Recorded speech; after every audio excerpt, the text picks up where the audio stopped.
ಜಾರ್ಖಂಡ್ನಲ್ಲಿ INDIA ಮೈತ್ರಿಕೂಟ ಗೆದ್ದಿದ್ದು ಇವಿಎಂ ಮೂಲಕವೇ ಅಲ್ವೇ ಖರ್ಗೆ ಅವರೇ? ಇವಿಎಂ ಅಕ್ರಮ ಎಸಗುತ್ತೆ ಎನ್ನುವುದಾದ್ರೆ ಕರ್ನಾಟಕದಲ್ಲಿ ಕಾಂಗ್ರೆಸ್ ಗೆದ್ದಿದ್ದು ಕೂಡ ಅಕ್ರಮವಾಗಿಯೇನಾ? 2024ರ ಲೋಕಸಭಾ ಚುನಾವಣೆಯಲ್ಲಿ ಇವಿಎಂ ಮೇಲೆ ಆರೋಪ ಯಾಕೆ ಮಾಡಲಿಲ್ಲ? ದೇಶದಲ್ಲಿ ಇವಿಎಂ ಯಂತ್ರಗಳ ಮೂಲಕ ಅಕ್ರಮ ನಡೆಸಿ ಚುನಾವಣೆಯಲ್ಲಿ ಗೆಲ್ಲಲಾಗ್ತಾ ಇದೆ ಎಂದು ಎಐಸಿಸಿ ಅಧ್ಯಕ್ಷ ಮಲ್ಲಿಕಾರ್ಜುನ ಖರ್ಗೆ ಗಂಭೀರ ಆರೋಪ ಮಾಡಿದ್ದಾರೆ. ಗುಜರಾತಿನ ಅಹಮದಾಬಾದ್ನಲ್ಲಿ ನಡೆಯುತ್ತಿರುವ ಎಐಸಿಸಿ ಅಧಿವೇಶನದಲ್ಲಿ ಮಾತನಾಡಿದ ಅವರು, ಕಳೆದ ವರ್ಷ ಮಹಾರಾಷ್ಟ್ರದ ಚುನಾವಣೆಯಲ್ಲಿ ಬಿಜೆಪಿ ಇದೇ ರೀತಿ ಗೆದ್ದಿದೆ ಎಂದಿದ್ದಾರೆ.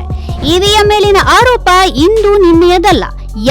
ಯಾವಾಗ ಚುನಾವಣೆಗಳಲ್ಲಿ ಬಿಜೆಪಿ ಗೆಲ್ಲುತ್ತೋ ಅವಾಗೆಲ್ಲ ಇವಿಎಂ ಇದೇ ರೀತಿಯ ಆರೋಪವನ್ನು ತಲೆ ಮೇಲೆ ಹೊತ್ತುಕೊಂಡಿದೆ.